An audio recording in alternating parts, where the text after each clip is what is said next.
ആലപ്പുഴയിൽ സവർക്കറെ പുകഴ്ത്തിക്കൊണ്ട് CPI നേതാവ് അയച്ച ശബ്ദ സന്ദേശം ഇന്നലെ വലിയ വിവാദമായിരുന്നു. ഒടുവിൽ CPIയുടെ നേതൃത്വം പാർട്ടി ലോക്കൽ സെക്രട്ടറി ആയിരുന്ന ഷുഹൈബിനെ സസ്പെൻഡ് ചെയ്യുകയും ചെയ്തിരുന്നു. ഇപ്പോൾ നമ്മളോടൊപ്പമുള്ളത് ഷുഹൈബ് തന്നെയാണ്. എന്താണ് സത്യത്തിൽ ആ ഓഡിയോ സന്ദേശവുമായി ബന്ധപ്പെട്ട് ഷുഹൈബിന് പറയാനുള്ളത്? സത്യത്തിൽ അത് ഒരു ദീർഘമായ ചർച്ചയുടെ ചില ഭാഗങ്ങൾ മാത്രമായിട്ട് അടർത്തിയെടുത്ത് പ്രചരിക്കപ്പെട്ട ഒരു സന്ദേശമാണെന്നുള്ളതാണ് അതിൻ്റെ യാഥാർത്ഥ്യം. ക്വിറ്റ് ഇന്ത്യ സമരവും സ്വാതന്ത്ര്യ സമരവുമായി ബന്ധപ്പെട്ട് ഇപ്പോൾ സമകാലീനമായി ഇത്തരം വിഷയങ്ങൾ സ്വാതന്ത്ര്യ ദിനവുമായി ബന്ധപ്പെട്ട് ചർച്ച ചെയ്തുകൊണ്ടിരിക്കുന്ന ഒരു സാഹചര്യമാണ്. അപ്പോൾ പ്രാദേശികമായി അത്തരത്തിൽ പ്രാദേശിക ഗ്രൂപ്പ് എന്ന് പറഞ്ഞാലും അത്യാവശ്യം ബൗദ്ധിക നിലവാരമുള്ള അത്യാവശ്യം ആളുകൾ രാഷ്ട്രീയം പഠിക്കുകയും പറയുകയൊക്കെ ചെയ്യുന്ന ഒരു ഗ്രൂപ്പാണത്. അപ്പോൾ അതിൽ ഒരു കോൺഗ്രസ് സുഹൃത്ത് ക്വിറ്റ് ഇന്ത്യ സമരവുമായി ബന്ധപ്പെട്ടും സ്വാതന്ത്ര്യ സമരവുമായി ബന്ധപ്പെട്ടും കമ്മ്യൂണിസ്റ്റുകാർ അതിനെതിരെ പ്രവർത്തിച്ചവരാണ് എന്ന തലത്തിൽ വരുന്ന ഒരു ടെക്സ്റ്റ് മെസ്സേജ് ടൈപ്പ് ചെയ്തിട്ടു. അപ്പോൾ ഞാനത് കണ്ടിട്ട് അതുമായി ബന്ധപ്പെട്ടിട്ടൊരു പ്രതികരണം എന്ന നിലയിൽ കമ്മ്യൂണിസ്റ്റ് പ്രസ്ഥാനങ്ങൾ സ്വാതന്ത്ര്യ സമരത്തിൽ വഹിച്ച പങ്ക് നിങ്ങൾക്ക് നിസ്സാരവൽക്കരിക്കാൻ സാധിക്കുന്നതല്ല. എം.എൻ. റോയി ആയാലും അല്ലെങ്കിൽ അതിന് അന്നത്തെ കമ്മ്യൂണിസ്റ്റ് പ്രത്യയശാസ്ത്രം വിശ്വസിച്ച ആളുകളൊക്കെ ആണെങ്കിലും നേതാക്കളൊക്കെ ആണെങ്കിലും അതിനുവേണ്ടി ഒരുപാട് പരിശ്രമിച്ചിട്ടുണ്ട് എന്നൊക്കെ പറഞ്ഞ് സംസാരിച്ചു. ആ സംസാരത്തിനിടയിൽ അവർ സ്വാതന്ത്ര്യ സമര പോരാട്ടത്തിൽ ഉള്ള പങ്കിനെ സംബന്ധിച്ച് സംസാരിക്കുമ്പോൾ അംബേദ്കറിൻ്റെ പങ്കിനെ പറ്റിയും ഗാന്ധിയെ പറ്റിയും സവർക്കറെ പറ്റിയും ഒക്കെ അതിലേക്ക് ചർച്ച വന്നു. അത്തരത്തിൽ ഒരു ചർച്ച മുമ്പോട്ട് പോയപ്പോൾ സവർക്കറെ സംബന്ധിച്ച് ഞാൻ പറഞ്ഞ ചില അതായത് സവർക്കർ ജയിൽവാസം അനുഭവിച്ചു എന്നടക്കമുള്ള ചില വാക്കുകൾ അതിനുശേഷം ഞാൻ വളരെ വ്യക്തമായി തന്നെ സവർക്കർ എന്ന് പറയുന്നത് ഇന്ത്യയെ നശിപ്പിക്കുന്നതിന് ഉതകുന്ന രീതിയിലുള്ളൊരു ഫാസിസ്റ്റ് ഭരണകൂടത്തിന് തന്നെ ഫാസിസ്റ്റ് ഭരണകൂടത്തിന് രൂപം നൽകാൻ സാധിക്കുന്ന ഒരു ഹിന്ദുത്വ ആശയത്തിന് രൂപം നൽകിയൊരു വ്യക്തിയാണ്. അപ്പോൾ അതിൽ വ്യക്തിപരമായ അദ്ദേഹത്തിൻ്റെ ആശയത്തോട് ഞാൻ വിയോജിക്കുന്നു എന്നൊക്കെ പറഞ്ഞ് സംസാരിക്കുമ്പോൾ ഗാന്ധിയെ കോൺഗ്രസിൻ്റെ ഒരു വക്താവായി ചിത്രീകരിക്കുകയും ഗാന്ധിയാണ് ഇതെല്ലാം ചെയ്തത് എന്നുള്ള രീതിയിൽ ഗാന്ധിയാണ് ചെയ്തതെന്നുള്ള രീതിയിൽ കോൺഗ്രസ്സുകാർ സമർത്ഥിക്കാൻ ശ്രമിച്ചപ്പോൾ ക്വിറ്റ് ഇന്ത്യ സമരത്തെ അപ്പോൾ നിങ്ങൾ എതിർത്ത ശരിയല്ല എന്ന് പറഞ്ഞാൽ ക്വിറ്റ് ഇന്ത്യ കാലം തെറ്റി വന്ന സമരമാണ് എന്നുള്ള അഭിപ്രായമായിരുന്നു എൻ്റെ വ്യക്തിപരമായ അഭിപ്രായം. അപ്പോൾ ആ വ്യക്തിപരമായ അഭിപ്രായം എനിക്ക് മാത്രമല്ല ഡോക്ടർ B.R. അംബേദ്കറിനടക്കം ഉണ്ടായിരുന്നു. അന്നത്തെ കമ്മ്യൂണിസ്റ്റ് നേതാക്കളെല്ലാം അതിനെ എതിർത്ത ആളുകളായിരുന്നു. അത് എതിർക്കാനുണ്ടായ കാരണം ആ സമരം അഹിംസ മുമ്പോട്ട് വെക്കുന്ന കോൺഗ്രസ് പതിനായിരക്കണക്കിന് സാധാരണക്കാരുടെ ജീവൻ ബലി കൊടുത്തൊരു സമരമായിരുന്നു അത്. ആ സമയത്ത് പാർട്ടിയെ സംബന്ധിച്ചിടത്തോളം കമ്മ്യൂണിസ്റ്റ് ശാസ്ത്രങ്ങൾ എപ്പോഴും അന്താരാഷ്ട്ര തലത്തിൽ കാഴ്ചപ്പാടുള്ള പ്രസ്ഥാനമാണല്ലോ. അപ്പോൾ അത്തരത്തിൽ അന്താരാഷ്ട്ര തലത്തിലൊരു കാഴ്ചപ്പാടിൻ്റെ അടിസ്ഥാനത്തിലാണ് അന്നത്തെ നിലപാടുകളും. എന്നാൽ സ്വാതന്ത്ര്യ സമരത്തിന് വേണ്ടി ധീരമായി പോരാടിയ പ്രസ്ഥാനമാണ്. അപ്പോൾ അത്തരം വിഷയങ്ങൾ സംബന്ധമായിട്ട് ചർച്ചയായിരുന്നു. അതിലെല്ലാം വിശദമായി കുറേ കാര്യങ്ങൾ ചർച്ച ചെയ്തിട്ടുണ്ട്.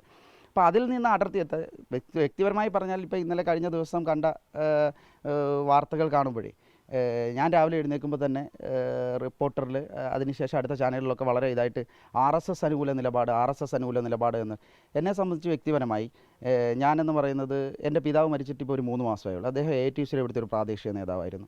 എൻ്റെ പിതാവിൻ്റെ ജ്യേഷ്ഠൻ CPMൻ്റെ ഇവിടുത്തെ ലോക്കൽ കമ്മിറ്റി സെക്രട്ടറിയാണ്. അപ്പോൾ ഞാൻ വളർന്നു വന്ന ഒരു കമ്മ്യൂണിസ്റ്റ് പശ്ചാത്തലമുള്ള കുടുംബ പശ്ചാത്തലത്തിൽ നിന്ന് വളർന്നു വരികയും കമ്മ്യൂണിസ്റ്റ് ആശയങ്ങൾ ചെറുപ്പം തൊട്ടേ കണ്ടു പരിശീലിക്കുകയും അത്തരം ആശയങ്ങളും പ്രവർത്തനങ്ങൾ ജീവിതത്തിൽ കണ്ട് പരിശീലിച്ചു വന്ന ആളാണ്. അപ്പോൾ അതുകൊണ്ട് പ്രത്യയശാസ്ത്രപരമായി എനിക്ക് കമ്മ്യൂണിസ്റ്റ് പ്രത്യയശാസ്ത്രത്തിന് അപ്പുറത്തേക്ക് നിന്നുകൊണ്ട് ഒരു കാഴ്ചപ്പാടോ ചിന്തയോ ഇല്ല. പിന്നെ ഈ സവർക്കറുമായി ബന്ധപ്പെട്ടിട്ടുള്ള ഒരു വിഷയം, ആ വിഷയത്തിൽ ഞാൻ പറഞ്ഞ പ്രസ്താവന അത് തെറ്റാണ് എന്ന് പാർട്ടി പറഞ്ഞാൽ അത് തെറ്റാണ് എന്ന് ഞാൻ അംഗീകരിക്കുകയും തിരുത്താനും തയ്യാറാണ്. കാരണം എൻ്റെ ബൗദ്ധിക നിലവാരത്തിനും അപ്പുറമാണ് പാർട്ടിയുടെ കാഴ്ചപ്പാടെന്നാണ് ഞാൻ വിശ്വസിക്കുന്നത്. ഇതുമായി ബന്ധപ്പെട്ടുകൊണ്ട് ഈ സവർക്കർ ഒരു സ്വാതന്ത്ര്യ സമര സേനാനിയാണ് എന്നുള്ളതാണ് പ്രധാനപ്പെട്ട ഒരു പരാമർശം. അപ്പോൾ തന്നെ ആൻഡമാൻ ജയിലിൽ കിടന്നുകൊണ്ടുള്ള സവർക്കറുടെ പ്രവർത്തനങ്ങൾ സ്വാതന്ത്ര്യ സമരത്തിനെ സഹായിക്കുന്നതാണ് എന്നൊക്കെയാണ് താങ്കൾ പറയുന്നത്. സവർക്കർ സ്വാതന്ത്ര്യ സമര പോരാട്ട സേനാനിയാണ് എന്നുള്ളൊരു അഭിപ്രായം എനിക്കില്ല. അപ്പോൾ ആ പറഞ്ഞ വോയിസിന് അതായത് ഞാൻ പറയുന്നത് ഒരു വിഷയത്തെ സംബന്ധിച്ച് നമ്മൾ സംസാരിക്കുമ്പോൾ അതിൻ്റെ തുടക്കവും ഒടുക്കവും മാറ്റി നിർത്തി ഒരു കാര്യം പറയുകയാണെങ്കിൽ അത് തെറ്റിദ്ധരിപ്പിക്കപ്പെടാൻ കാരണമാവും. ഈ സവർക്കറുമായി ബന്ധപ്പെട്ട വിഷയത്തിൽ ഞാൻ അതിനോട് അനുബന്ധമായി പറഞ്ഞ ചില കാര്യങ്ങളുണ്ട്. സവർക്കർ മുമ്പോട്ട് വെച്ച ആശയം ഹിന്ദുത്വം എന്ന ആശയം ഈ രാജ്യത്ത് വരുത്തി വെച്ചിട്ടുള്ള അതിനെ സംബന്ധിച്ചു ആ ആശയത്തോട് എനിക്ക് വിയോജിപ്പില്ല. വ്യക്തിപരമായി എന്നെ ഒരു പൊതു പ്രവർത്തകൻ എന്ന രീതിയിൽ എന്നും എന്നെ ആവേശം ജ്വലിപ്പിച്ചിട്ടുള്ള ആളാരെന്ന് ചോദിച്ചാൽ ഡോക്ടർ B.R. അംബേദ്കറാണ്. അപ്പോൾ അംബേദ്കറിൻ്റെ നിലപാടുകളോട് സമാനത പുലർത്തുന്ന രീതിയിലുള്ള സമീപനങ്ങളാണ് എനിക്ക് വ്യക്തിപരമായുള്ളത്. പിന്നെ ആ പറഞ്ഞ പ്രസ്താവന തെറ്റാണ് എന്നുണ്ടെങ്കിൽ അത് തിരുത്തുന്നതിന് എനിക്ക് യാതൊരു മടിയില്ല. കാര്യം ഞാനൊരു മനുഷ്യനാണ്. അപ്പോൾ എന്നെ സംബന്ധിച്ച് എനിക്കൊരു വീഴ്ച സംഭവിച്ചാൽ ആ പറഞ്ഞതിനെ അനുകൂലിച്ച് നിന്നുകൊണ്ട് വീണ്ടും അത് ശരിയാണെന്ന് ആവർത്തിക്കാൻ ശ്രമിക്കുമ്പോൾ പൊതുസമൂഹത്തിൻ്റെ മുമ്പിൽ അപഹാസ്യനാക്കപ്പെടും. അപ്പോൾ അത്തരത്തിൽ ന്യായീകരിക്കാൻ ഞാൻ തയ്യാറാവുന്നില്ല. ആ തെറ്റ് ഞാൻ അംഗീകരിക്കുന്നു, അത് വീഴ്ചയാണെന്ന് അംഗീകരിക്കുന്നു. പാർട്ടി ഒരു നടപടി എടുത്തിരിക്കുന്നു, സസ്പെൻഡ് ചെയ്തിരിക്കുകയാണ്. ഏതെങ്കിലും തരത്തിലുള്ള മറുപടികൾ, വിശദീകരണങ്ങൾ പാർട്ടി ചോദിച്ചിരുന്നോ, അല്ലെങ്കിൽ ഔദ്യോഗികമായി ഇത്തരത്തിൽ നടപടി അറിയിച്ചിട്ടുണ്ടോ? പാർട്ടിയെ സംബന്ധിച്ച് ഞാൻ മനസ്സിലാക്കുന്നത് പാർട്ടി സംസ്ഥാന സമ്മേളനത്തിലേക്ക് പോവുകയാണ്. ആലപ്പുഴ ജില്ലയിൽ വെച്ചാണ് പാർട്ടിയുടെ സംസ്ഥാന സമ്മേളനം നടക്കുന്നത്. 14ഓളം ജില്ലാ സമ്മേളനം നടക്കുമ്പോൾ സഖാവ് ബിനോയ് വിശ്വം അടക്കം അവസാനത്തെ സമ്മേളന ശേഷവും പറഞ്ഞു യാതൊരു രീതിയിലുള്ള വിവാദം ആലപ്പുഴ ജില്ലാ സമ്മേളന ശേഷവും അദ്ദേഹം പറയുകയുണ്ടായി. അപ്പോൾ അദ്ദേഹം പറഞ്ഞത് യാതൊരുവിധ വിവാദങ്ങളും ഇല്ലാതെ സമ്മേളനങ്ങളെല്ലാം ഒരു കുടക്കീഴിൽ അണിനിരത്തി പാർട്ടി ഒരു ചരിത്രമാകാൻ പോകുന്ന സംസ്ഥാന സമ്മേളനത്തിന് തയ്യാറെടുത്ത് നിൽക്കുന്ന ഒരു ഘട്ടമാണ്. അത്തരമൊരു ഘട്ടത്തിൽ ദൃശ്യമാധ്യമങ്ങൾക്ക് പാർട്ടിയെ പൊതുസമൂഹത്തിന് മുമ്പിൽ അപഹസിക്കാനും പരിഹസിക്കാനും ഒരു അവസരം സൃഷ്ടിച്ചെടുക്കാൻ വേണ്ടി എൻ്റെ വാക്കുകൾ വളച്ചൊടിക്കപ്പെട്ടു എന്നുള്ളതിൽ എനിക്ക് ഏറെ ദുഃഖമുണ്ട്. കാര്യം എന്നെപ്പോലൊരു പ്രാദേശിക എന്നെ സംബന്ധിച്ച് നിങ്ങൾക്ക് മനസ്സിലാക്കണം, ഞാനൊരു സാധാരണക്കാരനാണ്. ഈ പ്രദേശത്ത് ജീവിക്കുന്ന ആൾ, ഈ പ്രദേശത്തിൻ്റെ വികാരം ഉൾക്കൊണ്ട് സാധാരണക്കാരുടെ ജീവിച്ചു പോകുന്ന ആൾ. എന്നെ സംബന്ധിച്ച് ഇത്തരത്തിലൊരു സ്റ്റേറ്റ് ലെവൽ വാർത്തയിലേക്കൊക്കെ എൻ്റെ വാക്കുകൾ പ്രചരിക്കപ്പെടുമെന്നുള്ള ഞാൻ വളരെ വൈകാരികമായാണ് പറയുന്നത്. പ്രചരിക്കപ്പെടുമെന്നുള്ളൊരു യാഥാർത്ഥ്യം പോലും തിരിച്ചറിയാതെയാണ് ഞാൻ സംസാരിച്ചത്.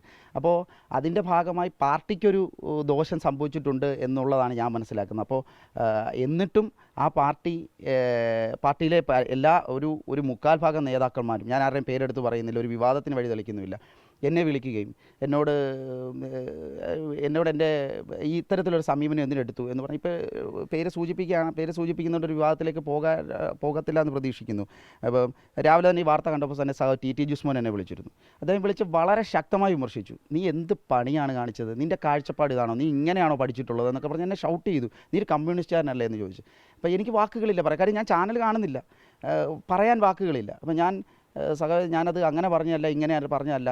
ഇതൊക്കെ കമ്മ്യൂണിസ്റ്റുകാരന് ചേർന്ന സമീപനമല്ല ഷുഹൈബ്, ഇതൊക്കെ തിരുത്തേണ്ടതാണ്, എന്ത് ചെയ്യാനാണെന്നൊക്കെ ചോദിച്ച് അദ്ദേഹം വളരെ ചൂടായി സംസാരിക്കുകയും എന്നാൽ ഒരു വ്യക്തിപരമായ ഒരു വ്യക്തി എന്ന രീതിയിൽ, ഒരു ചെറുപ്പക്കാരൻ എന്ന രീതിയിൽ എന്നെ മാനസികമായി തളർത്താതെ എനിക്ക് ബലം നൽകുകയും ചെയ്തു. എന്നാൽ പാർട്ടി എന്ന നിലയിൽ ആ നിലപാടിൻ്റെ അകത്ത് ശരിയല്ല എന്നും അതിനെ അതിശക്തമായി എതിർക്കുന്നുവെന്നും നിനക്ക് യാതൊരു പിന്തുണയും ഇതിൽ നിന്ന് പ്രതീക്ഷിക്കേണ്ട എന്നുള്ള നിലപാട് തന്നെ അദ്ദേഹം എടുക്കുകയും ചെയ്തു. തുടർന്ന് ഒട്ടനവധി നേതാക്കൾ എന്നെ വ്യക്തിപരമായി വിളിച്ചവരെല്ലാം എന്നെ വ്യക്തിപരമായി അറിയാവുന്ന ആളുകളാണ്. ഞാൻ പറഞ്ഞല്ലോ, ഞാൻ ഈ പ്രാദേശികമായി നിൽക്കുമ്പോൾ തന്നെ BJP-യുമായി ഇന്നും ചെങ്ങന്നൂർ കോടതിയിൽ ഇന്നും 3 കേസുകൾ തീരാതെ നിൽക്കുകയാണ്. BJP-യുടെ ജില്ലാ ഉത്തരവാദിത്തപ്പെട്ട ഭാരവാഹിത്വത്തിൽ ഇരിക്കുന്ന ആളുകളുമായിട്ടൊക്കെ വളരെ വലിയ പ്രാദേശികമായ യുദ്ധം ചെയ്താണ് ഞങ്ങളൊക്കെ ഇവിടെ സംഘടനാ പ്രവർത്തനം നടത്തുന്നത്. അതിൻ്റെ ഭാഗമായി ഇന്നും തീർന്നിട്ടില്ല. ഇദ്ദേഹം അടക്കം കേസിൽ പ്രതിയാണ്. അപ്പം അത്തരത്തിൽ ഞങ്ങൾ സംഘടനാ പ്രവർത്തനം നടത്തി മുമ്പോട്ട് പോകുമ്പോൾ എന്നെ ഒരു RSSകാരനായി ചിത്രീകരിക്കാൻ ശ്രമിക്കുന്ന മാനസികമായി ഏറെ ദുഃഖം നൽകുന്ന കാര്യമാണ്.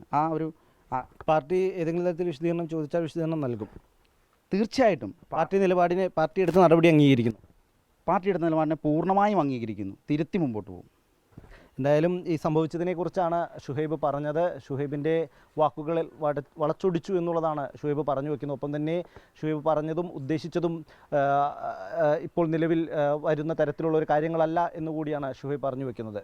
ക്യാമറാമാൻ ഷിബിൻ ബഷീറിനൊപ്പം റാഫി കരീം, 24.